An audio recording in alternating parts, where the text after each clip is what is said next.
Hey, now we're live on the real thing, YouTube and Twitch. What's up, you guys? It's Lenderblock podcast. We're back again. You guys already know the vibes.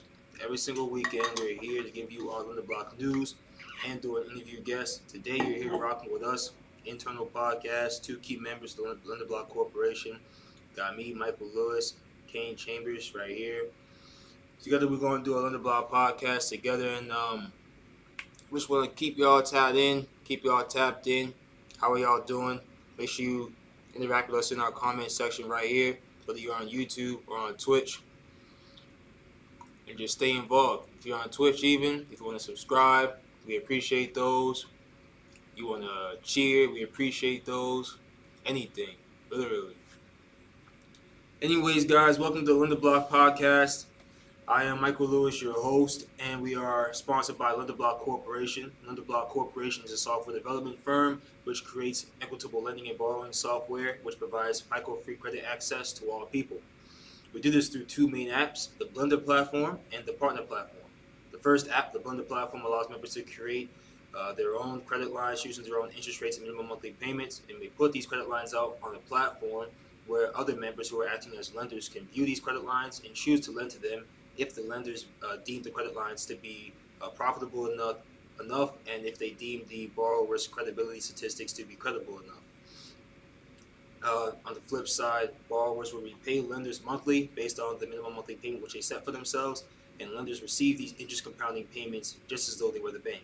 So we're just taking the bank out of the equation and allowing the economy to grow in the middle class or among peers, inter-peer, rather than having over-leveraged financial institutions pour all the funds in.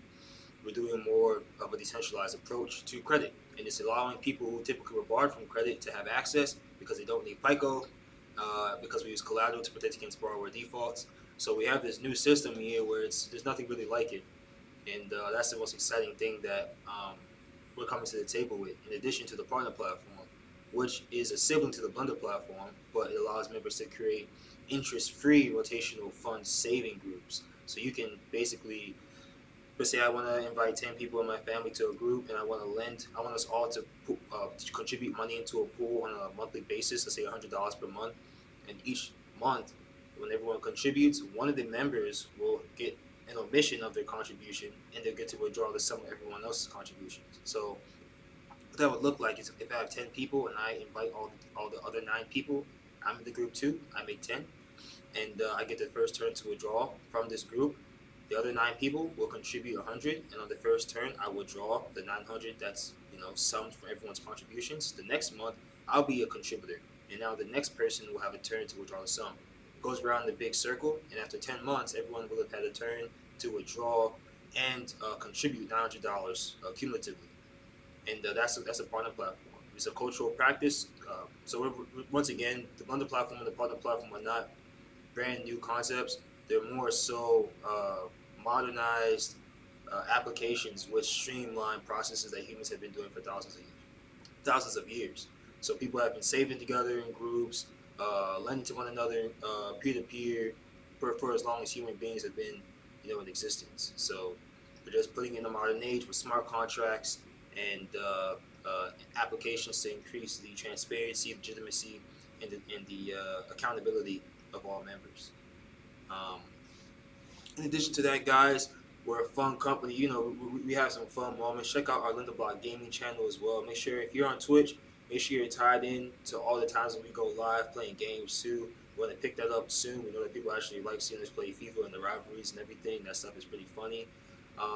But also we have our apparel line. Our apparel line has been really popping. You guys can see some hats I'm about to show you right here. I don't have all the apparel lined out here. You can go online at www.lenderblock.io/store. That's going to show you everything that we have in our catalog. Our new line, designed by our chief merchandising officer, Naomi Royster, is really doing well. We had a recent uptick in sales last week. And that's pretty much due to the cold weather coming around, people wanting the sweatsuits, and I'll show you. So our sweatsuit is our new flagship item. This is the hoodie of the sweatsuit. We had this on coming in today, but it's kind of warm in here, so I took it off. But we have this very thick, weighted fabric hoodie. You see the logo on there is very sharp. embroidery, of course. On the back, you have our signature text, which I'll read it here in my own screen. The Blender platform. My eyes aren't that good. So, I didn't think you could do yeah, it. I wasn't there. So the text on the back says the Blender APPAREL, social lending and borrowing powered by blockchain, built to provide equitable credit access, powered by Lenderblock Corporation, which is our mission, right? So the clothing also serves as a fashion statement as well as an advertisement piece for us to help spread the word of our mission for society. But at the same time, guys, the clothing is fire. So if you want to support us in any way, we appreciate you guys watching our video right now on stream. You're supporting us like this. Support us by, of course, getting the apparel, and most importantly, download the partner platform and download the Blender platform, and let's start building this social economy together. Lenderblock platforms is also available in Espanol at the moment, so we do have the ability to go into the settings tab, and you can just go down and choose Spanish, and it'll translate the whole thing into Spanish. That was some pretty grueling work, so I hope you guys do enjoy that. We're trying to include everyone in the partner platform, the Blender platform experiences. So that's pretty big news, and we're also going to be expanding. All right, this is just a little bit of foresight for those of y'all who are tuned in. We are going to be expanding to Central America in the coming year. So this is all really big news, and it's pretty exciting stuff. Last thing I want to touch on, the Verified Registry. The Verified Registry is a program within the Blender platform. You can get to it through your app. I'll show you right here. Hopefully it's not reversed when I am showing you. But within your app, you can go to the Blender platform and become Blender Verified, which will require you to submit 7 things. You're going to submit a Verified Registry form, and you're going to submit a proof of residence. You're going to submit a proof of recurring income, and you're going to submit a proof of identity. And those things are all there combined to provide us enough information to validate who you are. So if you are to default on a loan and we provided collateral on your behalf to increase your credit limit, it's just there to make sure that you can be held accountable for that, right? So you can't lend and borrow without accountability. That's pretty much the pillar upon which the whole thing is built. However, we do have means of making it a little bit easier for people to obtain free credit limits without putting their own money down. If you go through our Verified Registry, we will give you free collateral. We already give it out seasonally, 3 times, every 3 months, 4 times a year, but we'll give it out to you if you request it, if you go to the Verified Registry. So Verified Registry on the Blender platform is right here. You guys see that? You know what, next stream, guys, we're going to actually set up like a, I'll set up a thing where I show you a demo through my simulator. So I'll show you a simulator application, but you can't see my screen here. But let me see, let me play with it a little bit. Wait, is it this camera?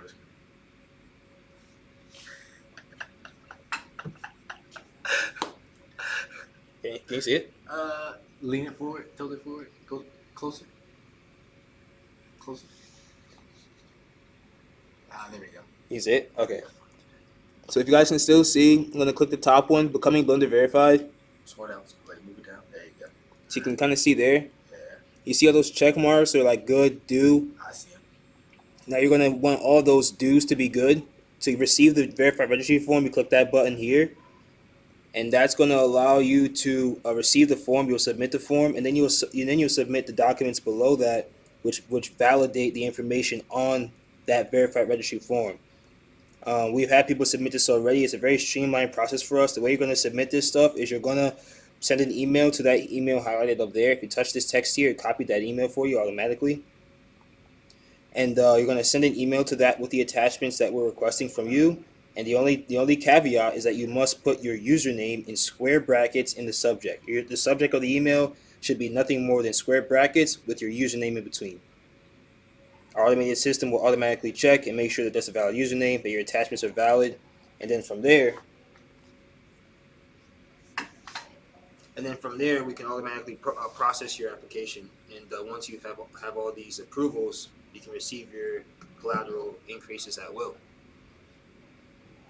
That is the Lenderblock Verified Registry, or the Blender Platform Verified Registry. We want everyone to participate in that because, of course, we want you to use our application to lend and borrow as much as possible.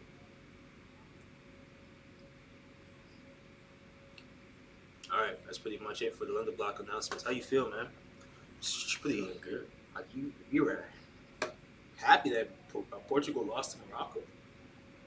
I just I was just cheering for any of the African nations. I respect. To be honest, I respect that.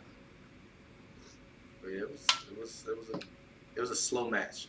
Just like what did I watch the other day that took forever? Was the Argentina one? Like nobody scored until like the second half.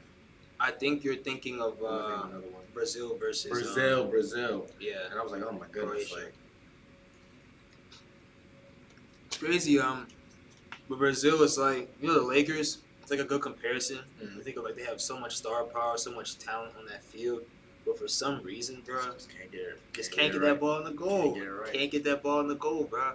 It's soccer's a game of chance, strategy, and all that. But a lot of times, you see strikers. You might see a striker just be in the right spot and toe poke the ball in the goal, and it seems like, oh, that was easy. There are people who make a living off of making that look easy. Just timing, being lucky, intuition, understanding where the ball is going to be, all that, man. You can have all the players, but not score. Top 5 sports, right? Yeah. Based on athleticism. All right. Because I did see a tweet yesterday saying that soccer doesn't really require athleticism to play. Which I mean, I guess could be most sports, but like it's debatable. That's a debatable thing. Like as far as like, what sport do you think requires the most athleticism? Like your top 5. Couple things. I think you have to break down athleticism into being able to maneuver one's body. Okay. Also being able to maneuver a ball, because not all sports have balls in them. Like actual, wrestling, for example. You have to be extremely athletic to wrestle, but it's a different type of athleticism than it is required to run on the field and catch a football. All right. So if our base is the ability to maneuver your body, okay. Number 1 sport.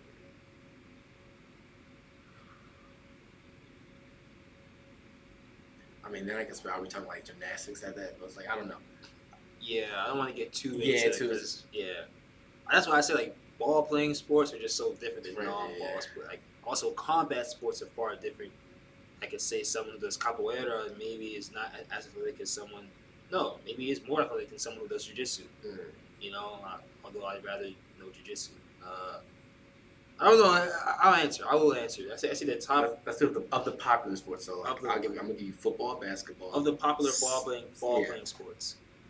Popular ball playing sports, I would say the most athletic one is probably football. Football, okay. I would say football requires the most total athleticism in terms of just being an athlete. Okay. I don't think it requires as much like technical skill as it does like complete mastery of one's body, which is athleticism. Just strong, fast, agile, resilient. I agree with you though. Soccer doesn't require that. I'm about to say. So are you agreeing? Are we ranking them? I was gonna rank. So basketball. Are you putting basketball number 2? Are you gonna do soccer? Basketball is kind of cheap, cause like the basketball is just so like linearly correlated to height. Like the success of a basketball player is so like linearly correlated to his height that I feel like it's just a bit. If you're big, you're pretty. Like I don't know if those guys. Like it's tough to judge a damn near 7 foot tall man on athleticism when the average man's like 5'10".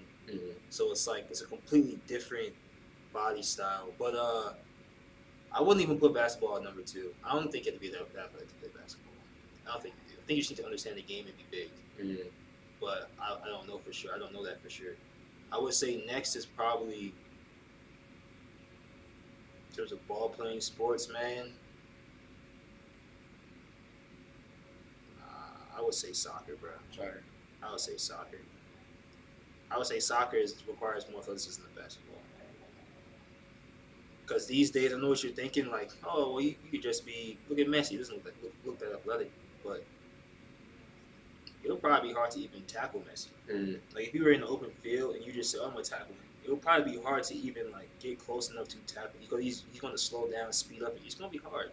He's an athlete. He's just a weird-looking athlete because it's so leg-dependent.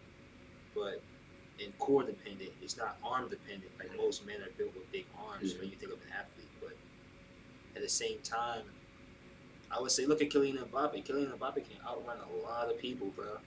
Fast guy. Even from a start, just like a 40-yard dash, he outrun a lot of people. So it's tough. I would say soccer. I would say football, and well, American football. I would say soccer, basketball.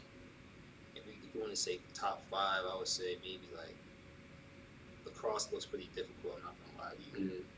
Lacrosse looks almost like. I will say most of the people I know that play lacrosse were pretty athletic. I will say that. Probably should be higher. Multiple, yeah, like Probably a should lot, be higher. like multiple. They played a lot of sports. Yeah, like, think about catching that ball flying to you 50 miles an hour. It's a little net. The stop and go. Yeah, for real. I give that to him. Yeah, I was impressed. Like the Nuns had like a couple guys. Like one of the guys was like 6'8", 6'9". Playing lacrosse? No. My playing. Yeah, the other day. One of their guys was like 6'8". Croatia. Croatians are tall. Netherlands. Oh, they're tall. Yeah, like, they're tall. Like, they said, I didn't even until the announcer called. I was like, I think so. It was like 6'8", 6'9". I'm like, yo. Yeah. I'm not gonna lie to you though. I think I would. It's kind of tough to be that tall and play soccer. Cause remember, the ball's on the ground. I've like some of the tall players that have been good, like Ricardo Kaká from Brazil, Zlatan Ibrahimovic. Ronaldo's like 6'2", not that tall, but like I don't know, because the ball's on the ground. Those guys you see like a Messi, where the center of gravity is literally like 3 feet above the ball. It makes it a lot easier to prevent people from taking the ball from. Like, they put my weight in front of it, and now if you try to get the ball, you're fouling. So like that's a big way. Also, you accelerate more quickly, right? Just off of physics. It's crazy. Oh, World Cup, man. This final was next week Sunday, so I was rooting for Portugal to go far, but my prediction was France to win. France. I think France might still be right. I can't see France losing to England. Like, I think that's very unlikely. Shit, speaking of sports, though, Brittany Griner, getting into our global politics and news. Brittany Griner was recently freed from Russian prison. She was in a camp that was being used to make like buttons for war uniforms and things like that. Really harsh stuff, but she was exchanged for a Russian prisoner by the name of Victor Bout, who was a illegal arms dealer running around the USA funding illegal activities, and a lot of people are questioning. He was in the U.S.? Yeah, I think so. Man. Yeah. So like either he was trafficking weapons from one place to the other or something, but the U.S. arrested him because he was a link between Russia and USA, either funneling weapons in or out, or both. Anyway, it's kind of weird because people are kind of questioning, like, how did that negotiation even go about, right? This like is you know what I mean? Like, what? It's tough to talk about, but like, was that a justified, quote unquote? I don't know. It's weird, bro. Just, I feel like it's weird. That's like we did it for like symbolism to free someone who we deem to be wrongly prosecuted, right? It's like what's wrong? Like, what makes it wrong? Because it's wrong based on our laws. But it's like, you mean if that was like my argument, because I've been talking to like my friends from school about it. Yeah, like I'm saying, if that's their law, you know what I mean? Like, you can't have this stuff in there. Yeah. Like, hey, can't do it. You know what I mean?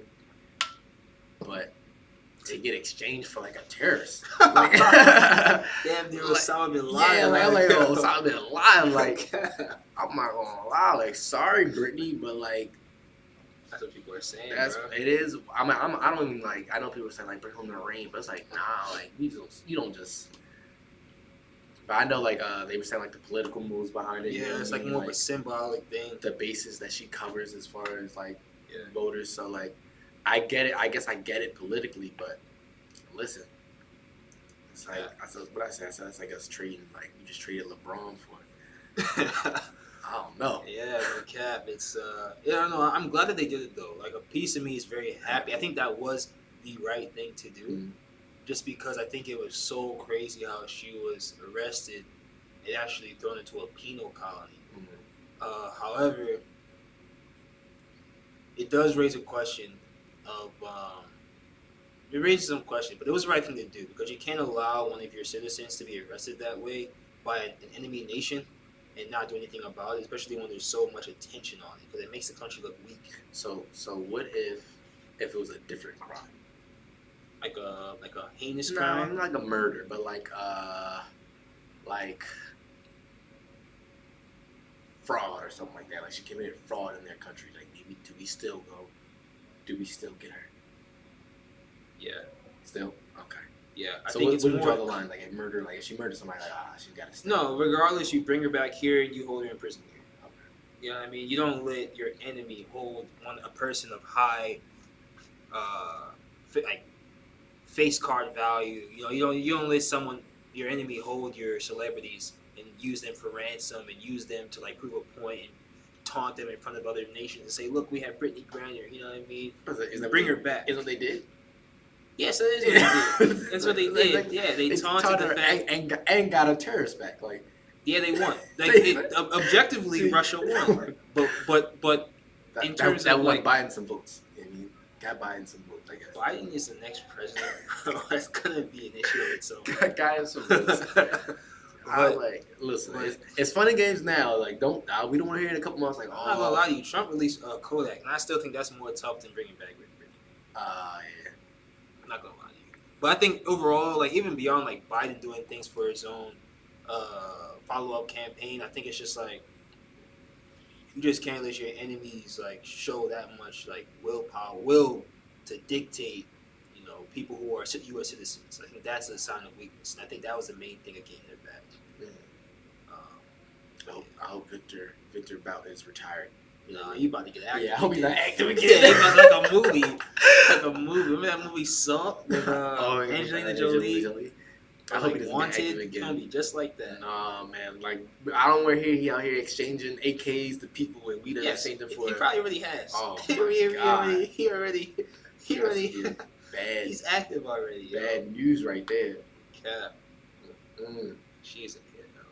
But hey, welcome home, Brady. Yeah, no, for real. Welcome home. We're happy No, for you're real. I home. think it was the right decision. For real. Happy you're home. It was the right decision. Don't do it again. Yeah. Lesson learned. Because they're looking to make examples out of people. Yeah. So So warning to anybody trying, you know what I mean? If you go into another country, you know what I mean?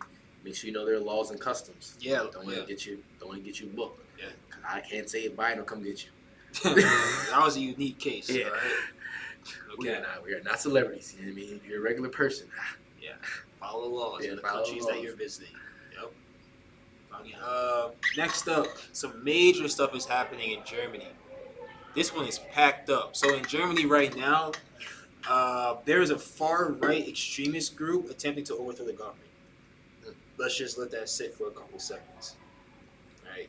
This is Germany, the same nation that was on the what we call evil side of the war during World War II and World War I. Funnily enough, they were on the same side during both of those conflicts, not our American side. different nation now. I think they're allies now, right? What? Germany's allies now, right? I mean, yeah, but they were part of the Axis. But back then, that's what I'm saying. Like, different nation now, you know what I mean? Yeah, for sure. Right. But like the problem is right now there's a group called the Reich Citizens, and the Reich Citizens are an anti-democratic movement looking to bring back the former means of governing Germany seen prior to World War I. So during what they called the Second Reich monarchy, they're trying to go back to a monarchical system, which is something of like a king and queen type of system for those who don't know. And they essentially feel like after the Second World War ended, the Allies basically obtained control of Germany and began occupying it. And even as the world restructured after that, World War I and World War II, I guess you could call that a good 50-year bout of war. After that period of war, these Reich citizens still feel as though Germany is occupied by the Allies, by the enemies. So they still feel as though if Germany is to be reinstated, the only natural reinstatement would be to go back to the Reich monarchy.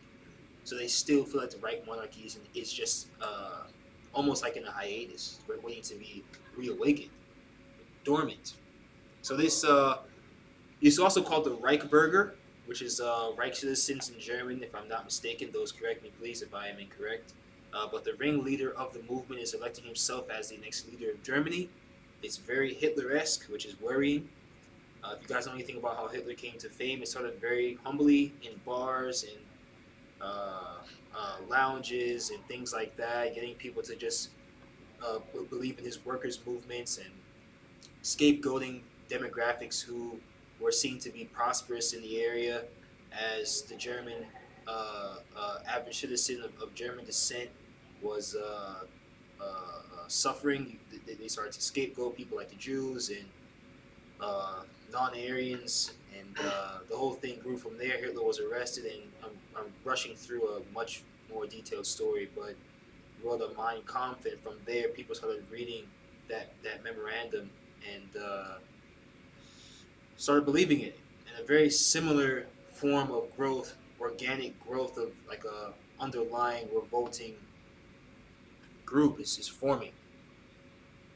Very dangerous stuff, and it's scary because we already are dealing with unrest in Ukraine, Russia. We're dealing with unrest in South America as well. When you see there being a slight shift in the influence of more socialist-inspired governments as opposed to capitalist-inspired governments, not for better or worse, but it's simply happening. It reminds us of some of the things that we experienced in the early half of the previous century. And you saw a lot of South American nations living through socialist reform and things like that, Marxism, etc. You see now, on top of this, powerful nations are rising who weren't powerful before. China's now extremely powerful. We're going to talk about how they're building with countries like Saudi Arabia as the Arabian Gulf and the Arabian Peninsula becomes more and more powerful, and Asia itself becomes more, as you should know, the Arabian Peninsula is a part of Asia. As Asia becomes more and more influential and self-sustaining, the Western world finds itself in danger of ruling itself out economically with these silly wars. And now on top of this, you see it, the most, if I'm not mistaken, the most stable and powerful nation in the European Union, now crumbling from within due to this Reichsbürger movement. So we do need to pay attention because if you notice, the trend here is for world wars to happen pretty frequently. I know there's only been two. Global conflicts should become, just reasonably, just assuming, should become more frequent as we start to amalgamate more as a globe, as the world becomes more decentralized. You'll have different marginalized groups fighting for their own rights and beliefs, which starts wars. As you have limited resources and demographic groups who feel a conviction to live a certain way with certain things, you're going to have conflicting views, and eventually wars begin. So guys, you have to be careful. It's scary times. I don't mean to say that just to be like dramatic or things like that, but it's actually scary to see that the seedlings of a third world war seem to be planted, and there doesn't seem to be much we can do to stop it from growing. That is very scary. On top of rising inflation globally, weakening of nations like England and Scotland and Wales and the entirety of Great Britain and Northern Ireland. It's worrying. I'm telling you, these are the types of shifts that cause world wars, man. So, moving on to China. Don't usually world wars bring economic booms? Is that like a historical? They bring economic booms because we have to build the weapons. Yeah. But I mean, this war, I'm not sure if this war is going to be fought with an abundance of tanks and missiles. War's definitely different. I think that's what's scary about it. It's biological. It's mostly cyber, nuclear, cyber. Like it's definitely like no more dropping off 100,000 people. No more. Like just no cap. Like hacking systems. Yeah, there's sending. This war is not going to generate nearly the type of boom that got us out of the Great Depression in the 20s. That's what got us out of the Great Depression was World War I. So you kind of realize, yeah, I get that. War can be something to take countries out of, or kind of entire regions out of recessive economic seasons. However, this is not that. This is not going to be a time where we're building hundreds of thousands of tanks and missiles and suits and guns and and we're selling that to nations who are on our side as allies and earning from that and regenerating the economy. No. And also, that's a problem in itself. I'm an electrical engineer, and it's very hard to find a job as an electrical engineer that's not directly contributing to the war effort. So it kind of shows you that we really have too high. I don't have a problem with working for a company that's contributing to keeping us safe as Americans. I understand that war is a human phenomenon, and I'd rather be on a winning, safe side than a losing one. So I don't have a problem with all of that. However, it shows that there's an overdependence on war in terms of utilizing our workforce, some of our talented STEM graduates, our investment dollars, and our government budgets. Too much of it's going towards war. And I'm not even sure this war is going to be the type of savior that we're looking for in terms of an economic recovery plan. They're trying to keep, right now, the SEC and the FTC are trying their best to keep us from falling into what would be a crash landing as opposed to a soft landing. You can kind of use the imagery there, but it's just trying to bounce back from the bottom, quote unquote, as we go through this quote unquote recession, which they're denying being a recession, but seems ever more like a recession. Moving on though to China, Xi Jinping is in Saudi Arabia right now, and he's meeting with Mohammed Al Salman for a summit. This is a summit that they plan just for the two nations to build stronger ties. This is important because you kind of see these powers in Asia becoming, like I said a little bit ago, becoming more and more independent of Western powers. You see that, a huge portion, like I think it's a double-digit percentage of the world's oil reserves are in Saudi Arabia, and for that, Saudi Arabia are able to pretty much shift the price market of oil up and down at their own will. It's kind of a cheat code. China, on the other hand, has huge infrastructure budgets for basically expanding infrastructures in foreign nations, and they use that to enter their way into the country, as well as increasing their likability in that nation and their influence in that nation. So right now, China is in Saudi Arabia. They are negotiating for oil deals,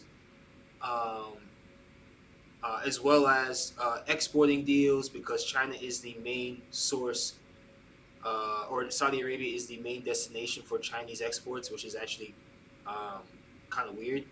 But China is looking to invest in Saudi, and they're looking to build up basically a powerhouse here. And it's just worrying because the same type of dominance that you're used to seeing in the Western world between nations like Great Britain, the USA, right, France, Germany, that's now shifting. So you kind of have to be aware of that. And we don't even know what that's like because for our entire lives, we've been on the side of the world which has seemed to be the most powerful. But it does seem like within our lifetimes, we could be dealing with a more maybe level playing field across the world, which may look like a different lifestyle for us on a daily basis living here in the United States. Another nuance of this whole China-Saudi Arabia cooperation, both countries are not democracies, but they're autocracies or monarchies of a sort, but China's more of a democratic, it's like a communist republic almost, but it's not a democracy, nor is Saudi Arabia. So you're kind of seeing that become a rising influence as well, that the power of democratic nations is now being troubled by Asian nations who don't necessarily believe in the same democratic means of government, and are now changing the status quo for how governments are to operate. That's for better or worse. That's not really something we can deliberate on here, but it is something that's happening. Donald Trump has a good relationship with both Xi Jinping and Mohammed Al Salman, which is uncanny to say the least. But as opposed to Joe Biden, who does not have as good a relationship, I, for one, I'm making it known here that I hope you guys aren't too offended. I don't think Donald Trump is that bad of an option moving forward in a climate like the one that we're going into. I do think that we're entering a potential World War-esque climate. And I do think that having a hard-nosed president who doesn't have too many reservations against putting U.S. interests first, who doesn't have too many reservations about making sometimes uncompassionate but harsh decisions to make sure that the country is doing well fiscally. I think these are the types of things that we may need right now as we enter this very strict, tough, and hard-nosed environment or atmosphere of 2023. Although the next election is, of course, going to be in 2024. That's just a hot take I have. That's just literally my opinion. Moving on to Iran. Iran has illegally executed the first of convicted rioters in recent unrest seen over the mistreatment of women per the Iranian Islamic Revolution, which concluded in 1979. So from 1978 to 1979, there was a big Islamic revolution. This is an ongoing theme on the Lenderblock podcast. We've touched on it pretty much every single podcast that we haven't had a guest interview. And the Iranian Revolution, the Islamic Revolution in Iran in 1979, was the time when women were essentially set back from the equitable lifestyles that they enjoyed, rightfully so, prior to this occurring. So people who grew up prior to this revolution, they saw their moms, sisters walking around unveiled. They could wear veils if they wanted, of course, but they were able to wear Western styles, work in corporate jobs, go to school, enjoy all the things that you'd expect for women to be able to do in a developed society, especially. However, after this revolution, the Sharia law influence was more heavily placed into the law books of Iran, and all of these modern advancements were just reverted, and now you're seeing that there are a lot of riots. This is all really blowing up this year, especially in the fall and winter of 2022. We're seeing a large amount of rioting. For example, when the USA beat Iran in the World Cup, a lot of the fans were rooting for the USA, and the first of these fans that were executed as a result of rooting for the USA during the Iranian loss to the USA in the World Cup was actually unofficially murdered by police. So it wasn't executed via legal law, but was just murdered by police. Police ran into the guy's house and killed him because he was in Iran mocking the nation's World Cup loss to the U.S. men's national team, and basically doing it as a way of revolting against the mistreatment of people through the police force, and especially of women, as we're seeing the dissolving of what was the Islamic Revolution in 1979. So on top of that, an official execution has finally taken place. A rioter who blocked the main road in Tehran in September and wounded a member of a paramilitary force with a machete, reportedly, was officially executed.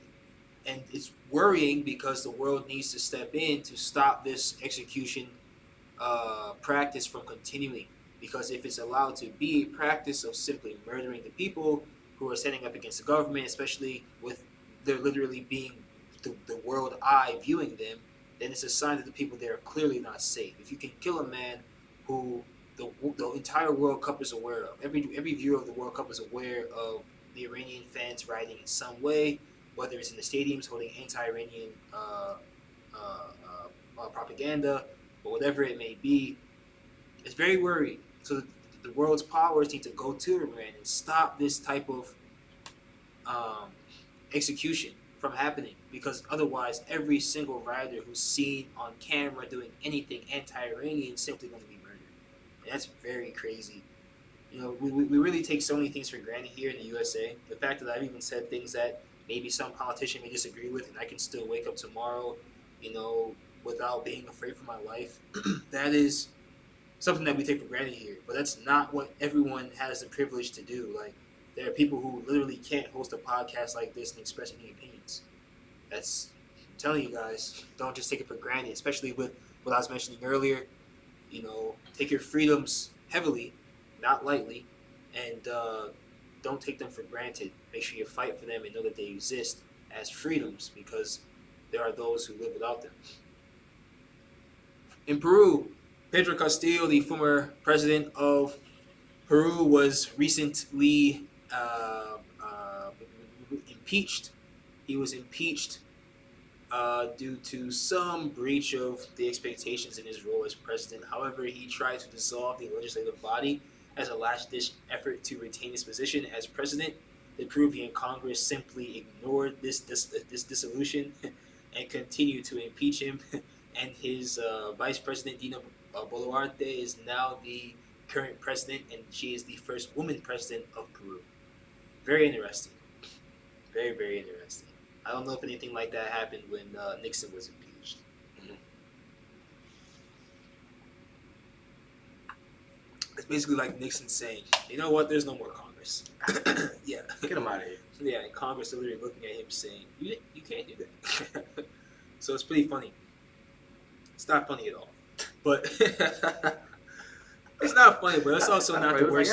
It's not the worst story we've said so far. So it's just interesting. It's kind of funny. It's kind of funny. Last for global news, China is on track to surpass the U.S. in the number of nuclear warheads on ICBMs, which stand for intercontinental ballistic missiles. The USA had 1,389 warheads in a total of 665 deployed ICBMs, submarine launched ballistic missiles, and heavy bombers as of September 2021. Please be aware that a single ICBM may carry multiple warheads, right? So you can have one missile that has multiple warheads. What is a warhead? A warhead is pretty much like a capsule containing either an explosive agent, chemically destructive agent, a biologically destructive agent, or a nuclear payload. So it's just like whatever is going to actually be dispersed when the missile impacts. It's also going to explode damn near because they're going to put something to explode on there. But you can also put, let's say, a bunch of like plutonium on there, right? And that's gonna have a radioactive decay. And if you just put some plutonium dust in there and let it spread everywhere, you can make everyone sick, right? But look at Hiroshima; people suffer from that for a long time. And look at Chernobyl today, where you have deer. If you don't know what Chernobyl is, look it up. But that was a big nuclear plant that got had a meltdown. I think it was in the 70s. And to this day, you still see the results of the nuclear waste that was spread over the area. That is an area in Ukraine, by the way. That is why Ukraine provides most of Europe's nuclear energy, because they have literally the most nuclear energy per square mile. Ukraine is a huge source of energy, grain, a lot of stuff. So that kind of gives you more context on why Russia is in Ukraine in the first place, as well as access to the Baltic Sea. There's a lot which connects to the Mediterranean Sea, which gives you bidirectional access. You can have to go to the Atlantic or the Pacific. Otherwise, Russia has to ship things to the Arctic Ocean, which is usually frozen. So these are different things that play into world wars. You kind of just see there are a lot of nations here fighting for finite resources, finite access, and it all has a financial cost, and that's what everyone's fighting over. Anyway, back to China versus the USA in terms of ICBMs and warheads. Kind of stuffy. I'm trying to drink this tea. China will likely field a stockpile of about 1,500 warheads by its 2035 timeline, which is going to surpass the number of U.S. warheads projected to be available by that timeline. And China has doubled its ICBM stockpile since 2020. So that shows you the rate of growth there. They're doubling around every 2 years, although that may not be if they weren't developing the ICBMs at the same rate they are now in 2020, then what I just said isn't true. But since 2020, it showed that they've upticked the development of these ICBMs by a huge margin. That they have twice as many now as they did 2 years ago. If they keep that rate going, I don't know how many they had 2 years ago, so I can't do the projection. But it kind of shows you that in 2035, they should be at around 1,500. Actually, I could figure it out, but it's okay. I won't do it on camera so I don't make any mistakes, but we could figure it out. The U.S. has more ICBMs and launchers at the moment, though, so don't be too worried, guys. The U.S. currently has more ICBMs and launchers. However, the pace that China is developing is worrying. It's not like we're going to be in a situation where we're just launching ballistic missiles with nuclear payloads all over the world, but the way that war works is about threat, right? It's about threat. If I have a threat, knowing that, look, if you drop one bomb on me, I have enough to drop 2 bombs on you. That's enough to stop a nation from dropping a bomb, right? Nuclear bombs have dropped, guys. I know that it might seem like a cinematic ideation of nuclear bombs. When does that ever happen? But no, they have dropped within the lifetimes of people who are still alive right now. So just like I'm actually quite terrified of the world right now. Worrying stuff. Guys, I want to take a quick break though. We just got through our global news. We're going to get into the U.S. news pretty quickly. I want to take a quick break, and I want to give you guys a little bit of information about the Lenderblock apparel once more. Guys, I want to plug you guys into Lenderblock apparel. The Lenderblock apparel is a big thing that we're pushing forward. I want to cover our faces up really quickly and show an image that shows you just a little thumbnail. But the Lenderblock form is the apparel line, and the brand is the Lenderblock Corporation Lenderblock apparel brand. So the Lenderblock apparel brand is led by, of course, our chief merchandising officer, Naomi Royster. Check her out on Instagram. Naomi Adrienne is her, that's her name in terms of her design name and everything, and that is actually her name too. So just look her up as Naomi Adrienne. But we have a team here building stuff together, guys. I want you guys to support everything that we've been working on. The clothes are fire, guys. Once again, follow us all over social media. We are on Instagram at Lenderblock Corp. We are on Twitter at Lenderblock Corp. We are on Twitch at Lenderblock Corp. We're on YouTube. If you type in youtube.com/at Lenderblock Corp, that's us. Our channel is called Lenderblock Corporation on YouTube. We are on Discord. Search for our channel on Discord as well. You can find our Discord by going on our website, which is www.lenderblock.io. We are Lenderblock Corporation. If you Google Lenderblock, all one word, you're going to find us. If you want to support our company, especially our main clothing line, which is through our first application, the Blender platform, you download that app and you get that sweatsuit online today.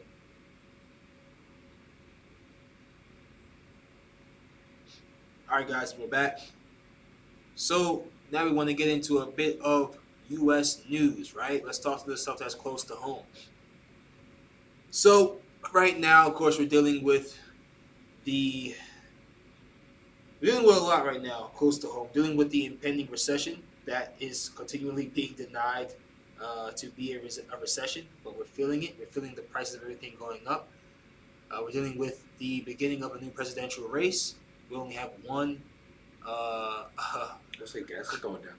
Huh? Gas is down. Gas? Oh yeah, right. Yeah, right. That is good. Oh right, the European Union did agree to have like a price cap on how much they agreed to buy oil from Russia for, to prevent Russia from having too much power and raising the prices. That did help also, because that did help. That is good though. But let's get into some of the stuff that's going on in U.S. cultural news. So, TikTok has been sued by the U.S. state of Indiana. Why? Its Attorney General Todd Rokita has accused TikTok's parent company ByteDance, which is a Chinese agency, of violating the state's consumer protection laws. The state alleges that the app fails to safeguard young people in privacy, and TikTok replied by saying that it considers youth well-being in its policies and that it was confident that it could satisfy U.S. national security concerns. TikTok has always been a very controversial application simply because it is made in China.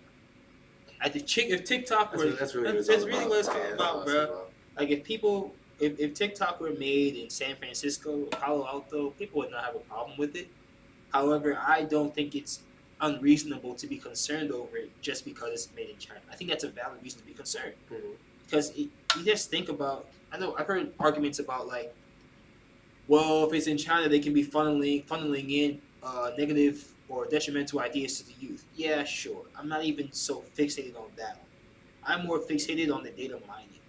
Yeah, like the information. Information mining, cybersecurity threats, having this one vector of attack spread across maybe 100 million people by now in the USA. It's very bad. It's very bad. And that's just probably around a little bit under a third of the population, 100 million people. You can say that's reasonably the amount of people who are on TikTok, right? That's reasonable. People under the age of maybe 30. I don't know. My mom is TikTok. She's over 30. But, hey, like, I know. But it's just like, it just shows you that this attack vector is so broad, surface area is so broad, and that if they're simply just funneling in people's photos, right, taking people's photos without their permission, which is possible.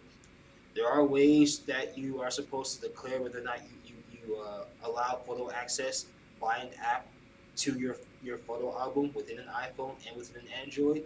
But there are always ways to bypass security measures. And that's not easy. I'm not saying it's just easy to do, but when you have the brightest minds and a lot of money and a lot of time and a lot of competition within the country of people who are very, very intelligent and are fighting for opportunities, you give them an opportunity to find a way to hack TikTok or hack a person's phone using an iOS operating system or an Android operating system. You say hack the person's phone to bypass the permissions that they're supposed to give to allow us to access their internal files, to access their contacts, to access their photo albums. I don't think that's beyond the capability of a team of hungry Chinese college students.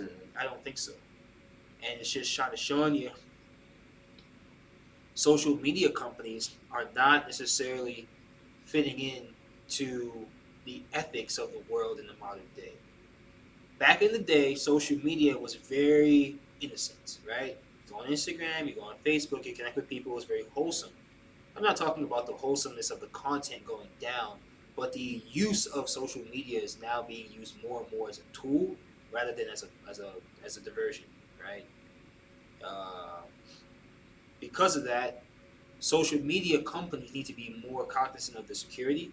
If you guys are aware of recently there was the old security, forgot his title, but the old security head for Twitter. He was brought on when Jack Dorsey was a part of the company, when he was leading the company as the CEO of Twitter, the first CEO of Twitter, the founder of Twitter, Jack Dorsey. He brought on the security guy, the security head, and essentially when the new management came on board, he got kicked off, and he went on to a U.S. committee. There was a U.S. hearing or a U.S. committee that was held where he was just asked questions, and I didn't bring it up, but I didn't prepare for that. And I watched it the other night, and he's just basically talking about how Twitter has no security measures and that all of their work is pretty much done on their live servers in terms of their development. They don't have a development basis or development servers. They don't have means of detecting who people truly are or detecting where traffic is flowing on their network, right? Because like I was saying before, Twitter is not central. Twitter has no decentralization of any means, right? One post on Twitter can propagate throughout the entirety of Twitter without having to go through any main channels, right? It's just Twitter. I make a post, someone in China can see my post via a first impression. Like, oh, cool. They can see my post and respond to it. That makes it very hard to prevent against malignant posts propagating across the entirety of Twitter. It's almost like putting out something on the internet and it being shared to 1 million people at once across the world. How do you then track or prevent that digital asset from spreading further? It's impossible. And that's the problem with Twitter. They've created an internet within an internet without an internet within an internet is really well said, because it doesn't have any intermediary decentralization such as channels or stream moderators, right?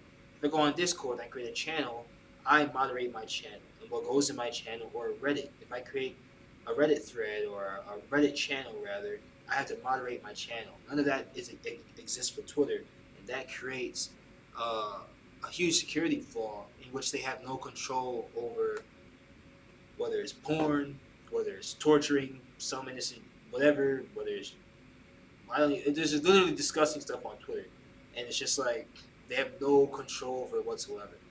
And now TikTok, you kind of see having its own issues. It shows some concerns, man. And we're gonna touch about Facebook in a little bit too, and how it ties into presidential runs. Once again, Donald Trump presidential run is looking challenged. He's the only candidate so far, so don't get mad at me for talking about Donald Trump. There's no one else running. And Kanye was going to run, but he can't now. Well, I wouldn't suggest it. So, yeah, we're going to talk about Donald Trump. He's the only candidate thus far. Donald Trump calls for a termination of the Constitution as he begins to run for president in 2024 for his second term, his third attempt at gaining the presidency overall.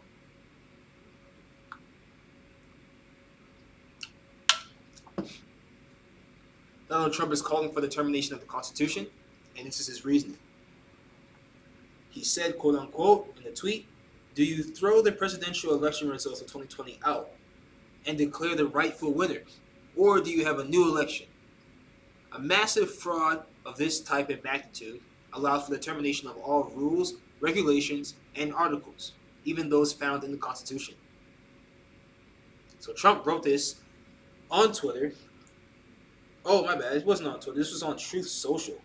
I kind of just thought it was on Twitter because it was written. But no, it's Truth Social, which is another social network.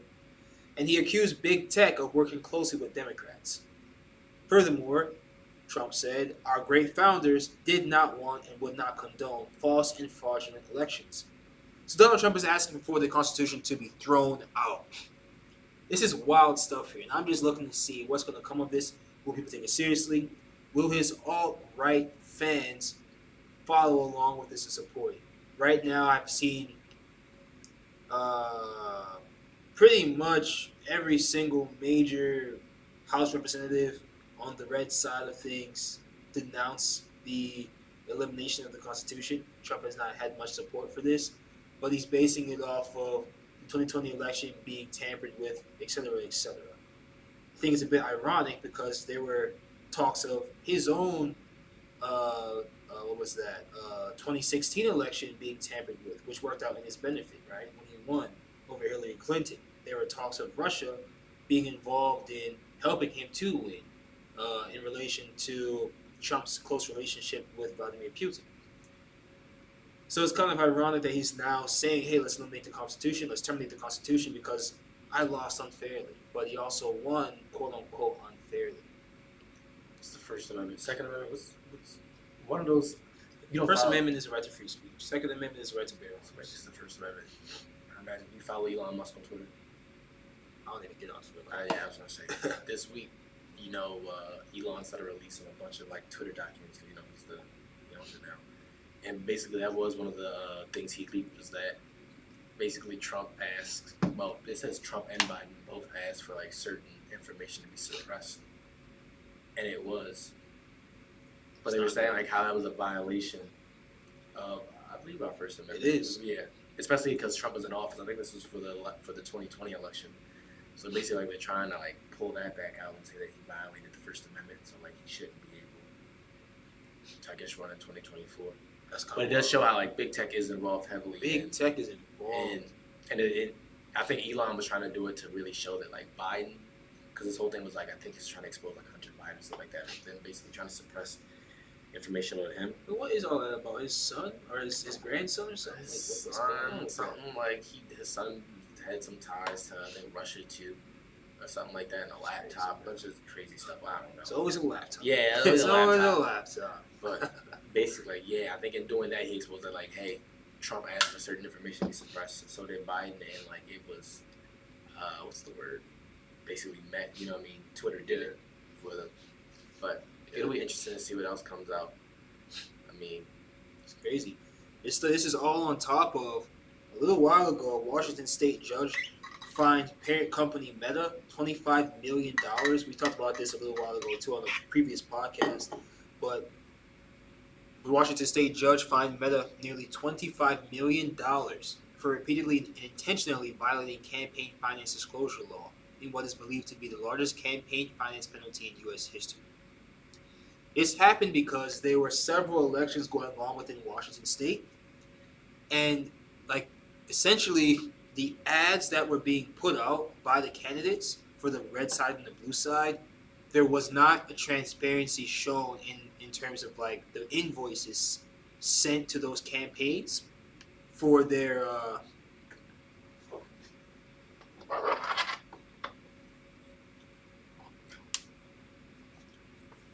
close call. Yeah.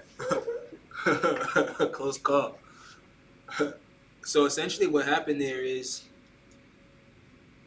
the red side and blue side were purportedly charged different rates for campaign advertisements, which is it's terrible. So basically imagine Facebook has a preference for a certain candidate to win, and because of that, in their system, they just automatically charge the rate of Republicans to be higher than that of Democrats, and therefore Democrats are able to market more efficiently and more effectively for the same dollar value and reach more people. which can very drastically impact something like a local election or a state or municipal election. So Washington State found this to be the case, and when asked by Washington State to release the documents showing the cost analysis of the advertisements and how far they spread and all of that information, Facebook denied and said that they just simply don't release that information. So now, this is where this lawsuit comes from. But that directly ties into what Trump was saying earlier in terms of, do you throw out the presidential election results of 2020 because of this quote-unquote suspected fraud, right? And talking about how quote-unquote big tech is working closely with the Democrats, talking also about how big tech is just influencing parts of the government which it shouldn't be accessing. What's the fraud? What's the fraud in terms of what Trump is saying? Yeah. I think he's just trying to get people on his side. I'm about to say, 'cause, like, I don't think any fraud was committed. information is information. You know what I mean? People, we all have the. It can be things like, I think what he might be getting at is just like, if I put an ad out, right, my ad could get blocked or just like not giving traction. Like, you think about when I pay for a Facebook ad and say, hey, I'm gonna pay let's say $30 a day maximum for 6 days, and they projected to reach 180,000 people, right? And they say, okay, cool. How do I actually know it hit that 180,000 people anywhere close to it? It could have hit 10,000, and there's literally no way I could know that, right? So it's just like they don't release that information out because I think that would kind of burn holes in. When you start showing people how stuff works, questions arise, right? If I start teaching someone, I can start teaching someone a new concept on the board, but that's going to raise questions because as people learn, curiosities come. I think what they want is simply to keep the whole thing in the dark. I think Facebook would rather just pay the $25 million and not explain how their ads work. Because the thing is, I have no idea how my ads are actually generating content, and I would assume that for some of the times in the past, I haven't paid for an ad in a long time, but it's just like that's like facts. But like, it's just like I would assume that some of those estimations of how many people are actually being impacted by your ads might be a bit inflated or just kind of based in subjectivity. There's no real accountability there, transparency to show you how far your money's actually getting beyond just like getting likes. That's why these days everything we do is just organic content because there's literally no point. But it's crazy stuff, man. Social media is kind of playing a heavy role in politics, and maybe it shouldn't be. Just think about the spreading of information and how biases can affect the spreading of that information when it comes to a political candidate. If Facebook says that, look, Biden's going to give me legislation which is more favorable to my data practices or my cost mitigation practices or my taxation relief or whatever, right? Then they can do these types of things like limiting the reach of an opposition's marketing or campaigns, because from Facebook's perspective, would assume that they didn't want that candidate to do well. So these are things that are definitely playing a role right now in modern politics. It's crazy. But is that a reason to throw out election results? Yes. I disagree. It is, because you got to realize, like, if I market right, you're basically saying like information. That's my thing. Is like information. You know what I mean? You're gonna throw them out. What about the people that don't have Facebook? You know what I mean? That don't have social media, that aren't influenced by it. You know what I mean? It's just so much to consider. I think it's the argument that perhaps the information which may have been limited would have been information to sway a person to think differently. So like, it's like you shared my opponent's ad. I mean, my opponent and I paid $100 for the ads. You let his see twice as many people than mine did. So you showed his to twice as many people, right? So now his message is twice as heard as mine. And if it's about my side versus his, then it's not necessarily about showing it to more people. It's about charging the two sides different rates for the cost per view, you know. Because if Facebook simply says, okay, let's charge that guy 10 cents more cost per view than that guy, you know, that could be $100,000 difference. So it's a big deal. I don't know if it should be thrown out, but I definitely think that legislation should continue to fine or should continue to support the fines for these agencies not being completely transparent when it comes to sharing information pertaining to paid advertisements, etc.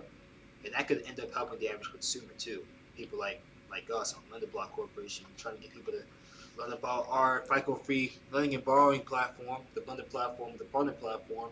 We're giving our advertisements out. Perhaps that could help companies like ours who are just trying to get a rightful share in the marketplace. Who knows? Air quality in the western United States has been worsening steadily in the past decade. So this is owed largely to an ever more frequent wildfire occurrence, as well as rampant climate change. So things are getting hotter. It's actually noticeable now. It's hard to deny that it's making things drier. I lived in LA for a year, and I will tell you, I even lived in Bakersfield for a few months. Bakersfield is a little bit north of Los Angeles. Dry as hell, fires around every week, clouds filled with smog, some of the scariest stuff I've ever had to experience. You know how scary it is to be in your car in traffic on the highway and you can only see 100 feet in front of you because the smog is so thick, and it's not fog, it's a disgusting smelling smog that makes you, that stifles your breath. And you're stuck on the highway, Just sitting there, and just imagine you're just at home and that's in your house. Because it's gas, like it's not gonna, oh shit. I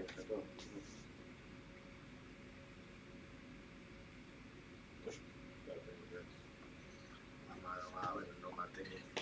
I just use Face. I was really thinking about that the other day. Like I use Face Face ID for everything. They're like, yo, I can't reset my phone. That's not good.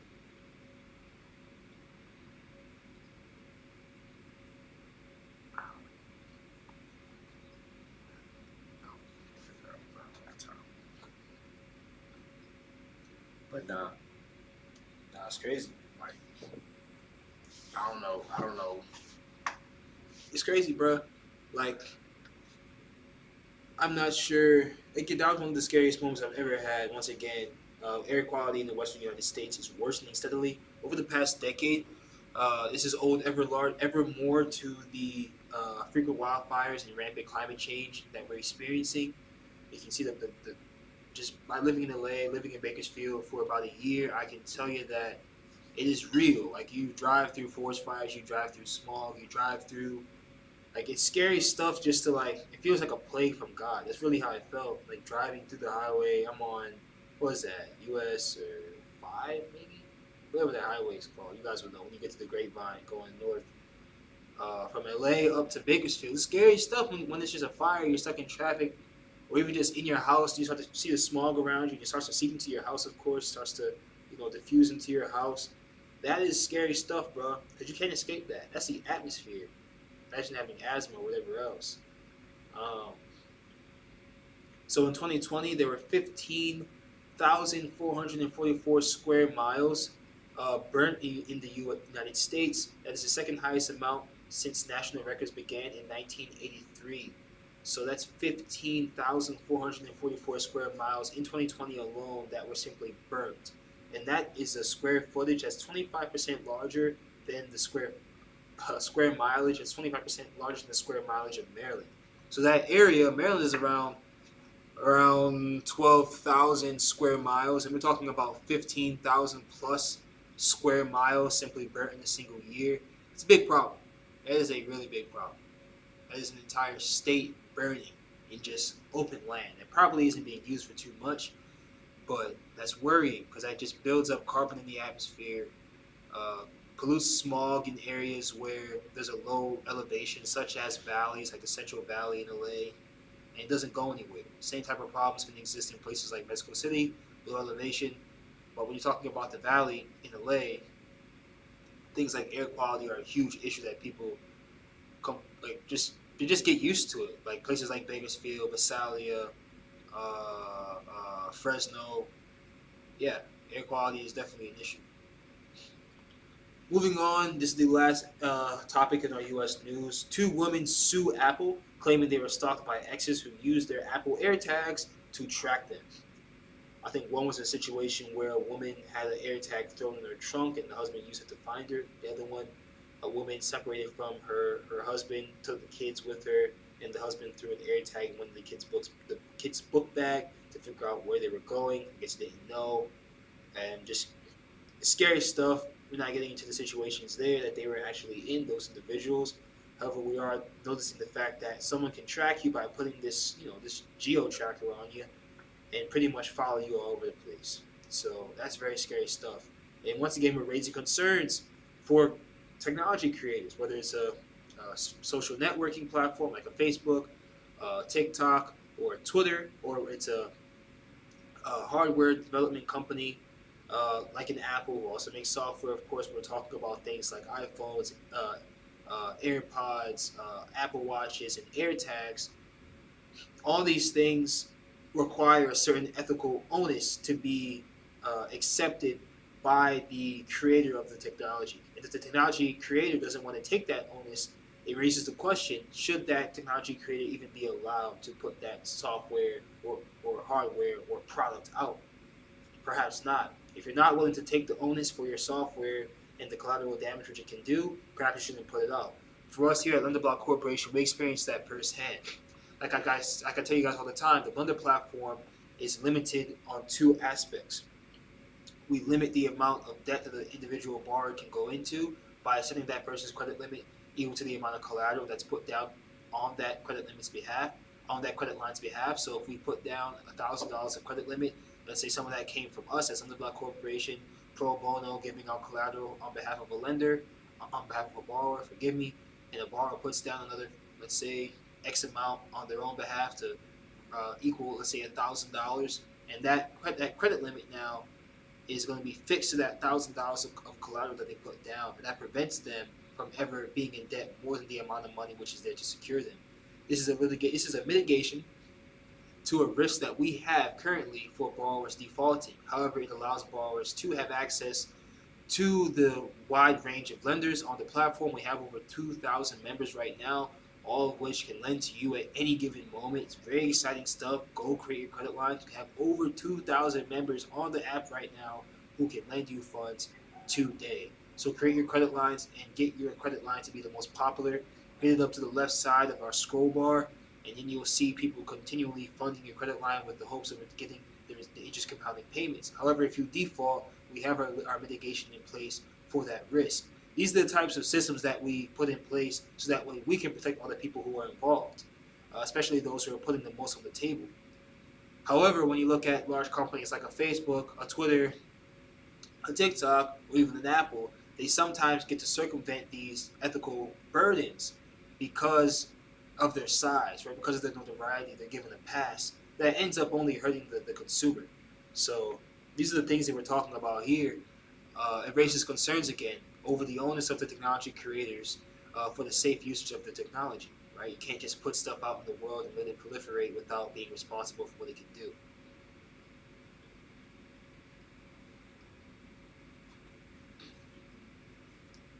I have not been this stuffy ever.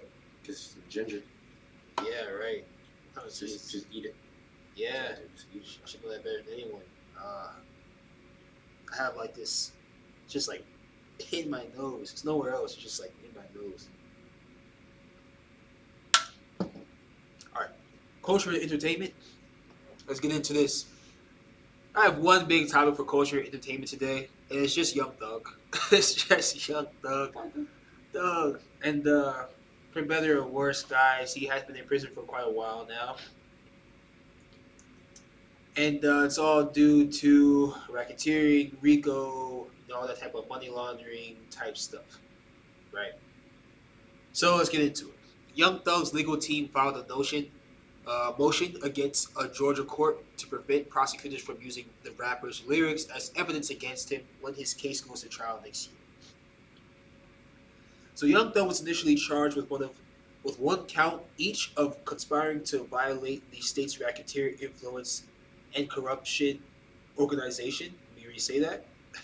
Violate the state's racketeer influence and corrupt organizations act, which is RICO, and the participation in criminal street gang activity, and later charged with an additional count of participating in street gang activity, 3 counts of violating the Georgia Controlled Substances Act, possession of a firearm while committing a felony, and possession of a machine gun. He pleaded not guilty to all these charges, and Young Thug was among 28 individuals named in the indictment who are allegedly associated with the Atlanta-based Young Slime Life YSL, a gang that prosecutors allege Young Thug founded in 2012. So you guys know YSL if you're into hip-hop music culture. YSL like the chain, though there's also a moniker for Yves Saint Laurent, right? But YSL in this aspect is, sometimes it's called Young Stoner Life also, but primarily stands for Young Slime Life, which is the syndicate which promotes the rapper's label. So the rapper's label, YSL, was also an imprint of 300 Entertainment.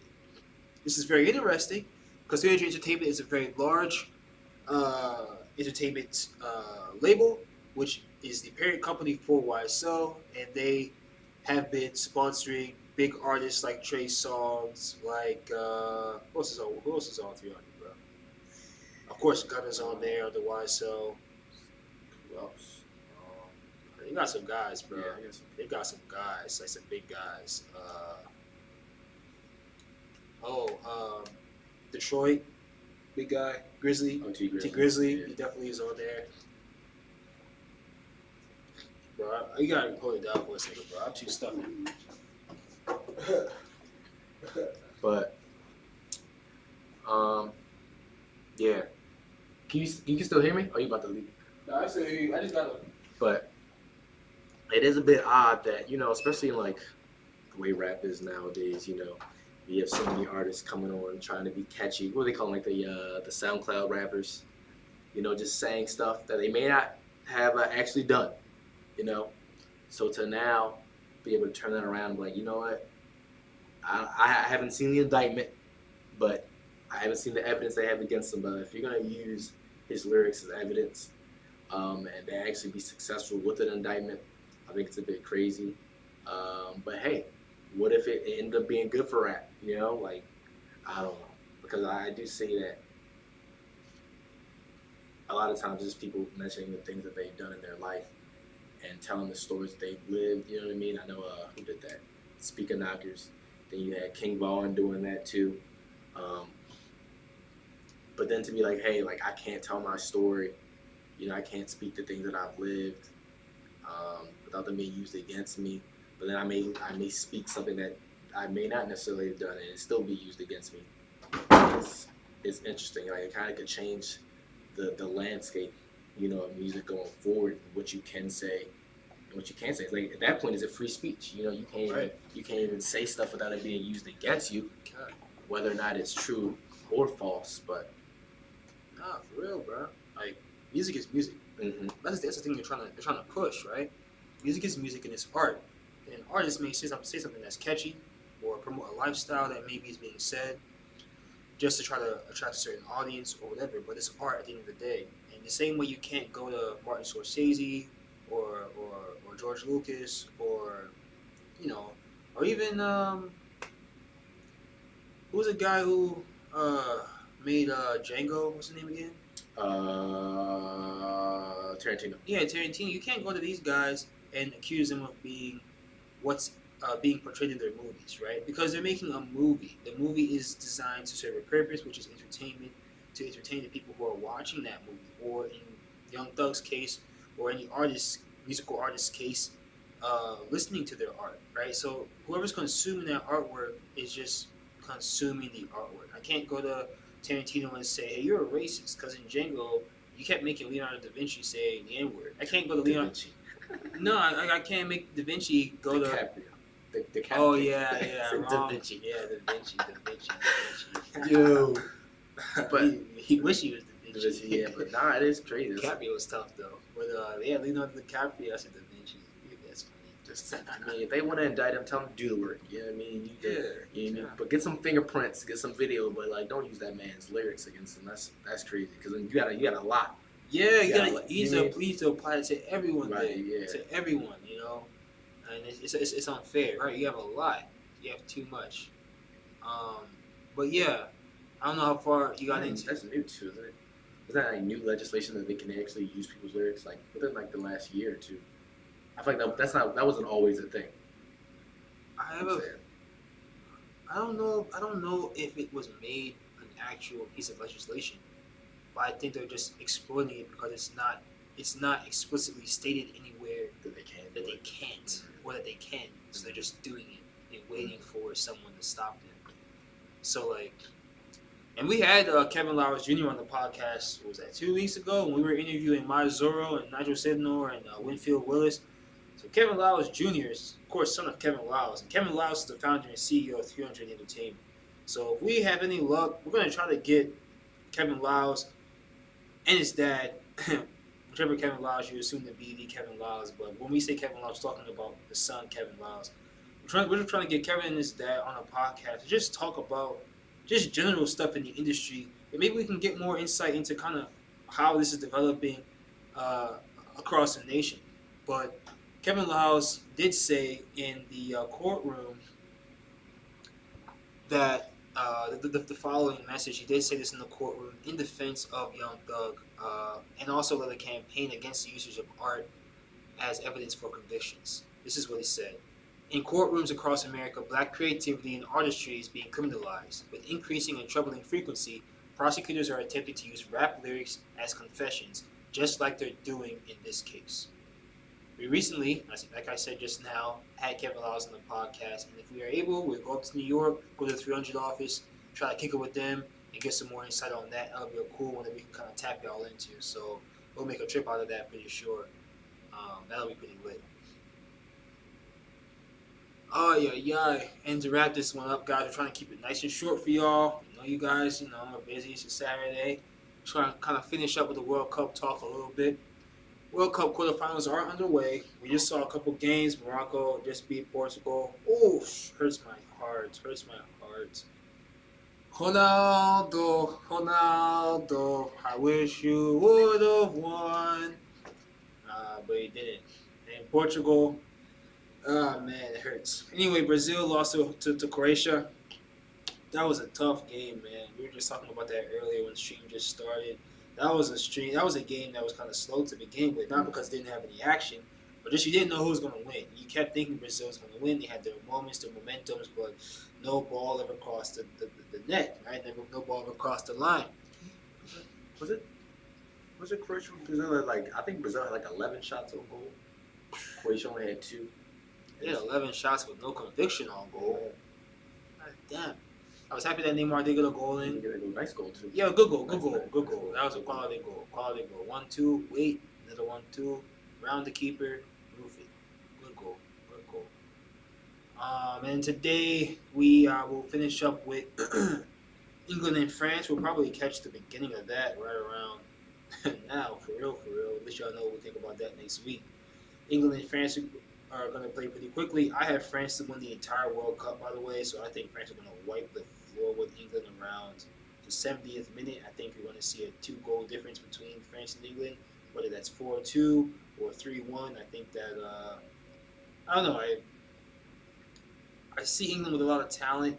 Of course, England has every person on their roster sheet to win the World Cup, but I just don't get the conviction from them. Same way I didn't choose Brazil to win, because I feel like they're a finicky team that's wonderful to watch, but just, it's like the Lakers, right? Like we were saying that earlier, the Lakers have the best roster in the NBA, but there's just something that Lakers fans know, right? That when the going gets tough, for some reason, they're too nice for their own good. They're too good. It's crazy.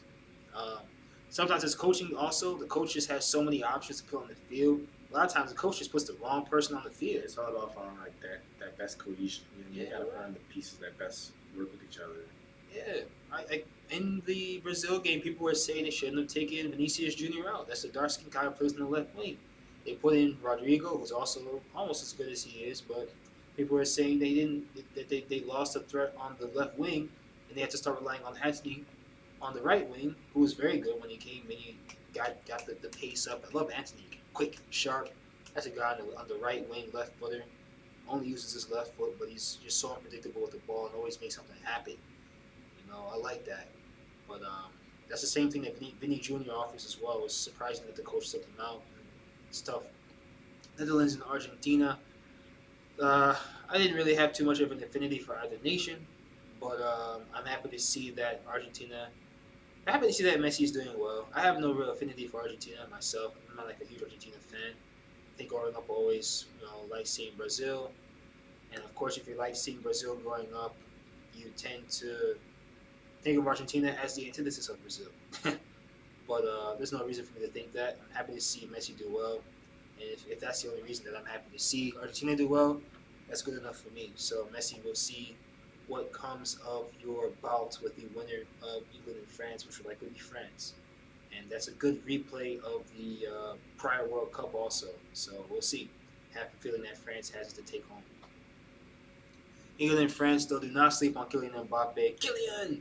It's going to be a real battle between, a guy named Marcus Rashford. He's tough. Marcus Rashford's tough. So I think, like, when you kind of think about black forwards in soccer, you got, like, Marcus Rashford, Neymar, you got Vinicius Jr., there's tons. But Mbappe, at this point, is kind of like the leader of the whole game at this point. It's even better that he's black. I like that, of course. We love that. But I think Kylian really has something to prove, man. I've always said I think Kylian can score a goal when he wants. I think at PSG you're seeing Kylian on tranquilizers, right? You're seeing Kylian sedated. He's not his full self. I think that when you see Kylian in the World Cup, like he won last time, and pretty much led that team to their win last World Cup. I think that when Kylian enters a World Cup and he wants to win and he wants to score a goal, he scores a goal. I think he's an at-will player. I don't think he's a player who struggles to get himself involved. If you have Kylian on the field for 90 minutes and he wants to score a goal, he's going to score a goal. He's going to score a goal. That is Kylian Mbappe. I don't know any other players who I can say that about. Not right now. That is pretty much it, guys. I want to plug y'all in one more time. Those of y'all who have been on the podcast from the beginning, you're going to say this is a bit redundant. However, this is why we're here. Welcome to Lenderblock platforms. Once again, our apps are the Blender platform and the partner platform, which both serve to provide FICO-free credit access to all individuals.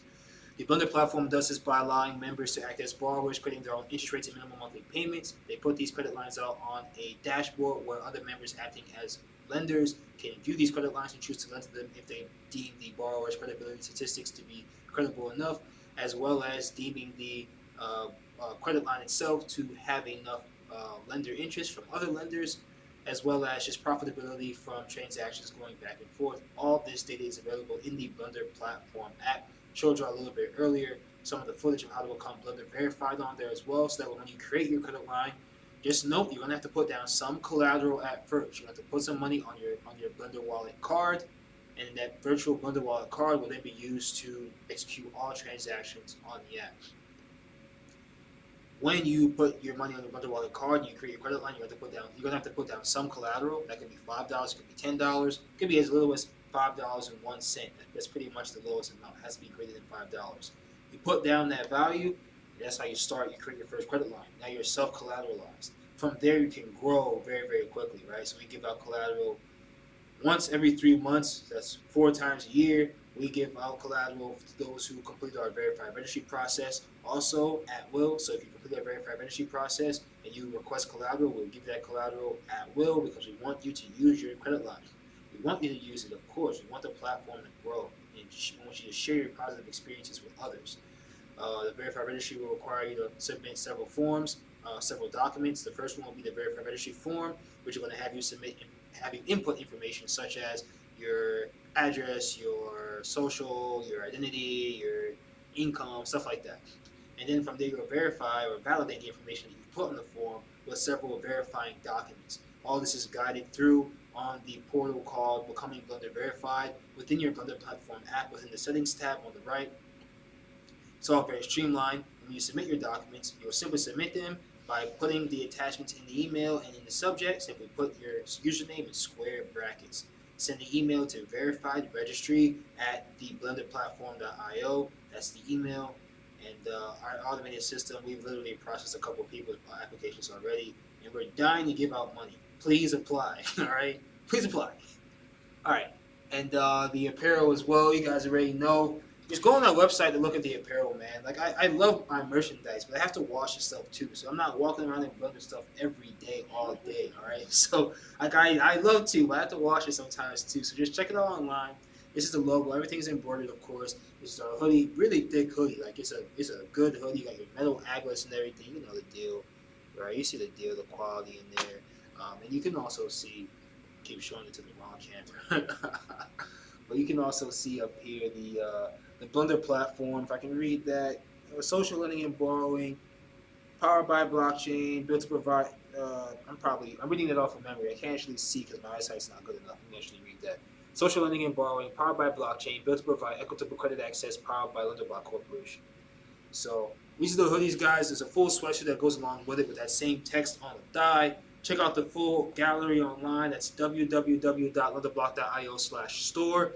On our website, lenderblock.io. Make sure you tap in there. Click all the social links on there and just subscribe. Like if you go to our website, you're going to see several social links at the top right. There's going to be Twitter, Discord, everything. Go to every single one of those and subscribe. Subscribe. Yep, follow, subscribe, everything. We have a Discord channel as well, which gives you some insider information before everyone else receives it.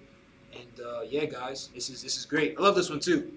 Kane and I are very serious members in Lenderblock Corporation.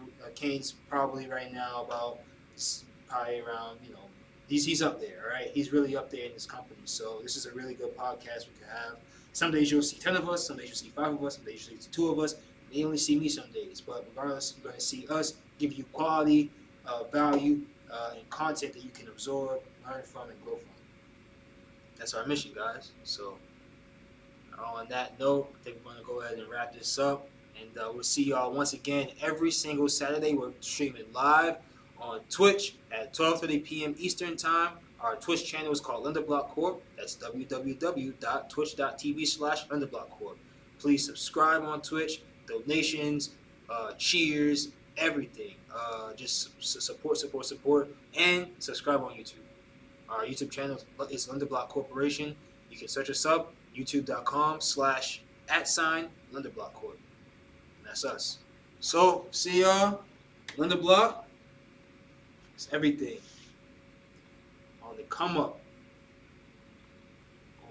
Boom.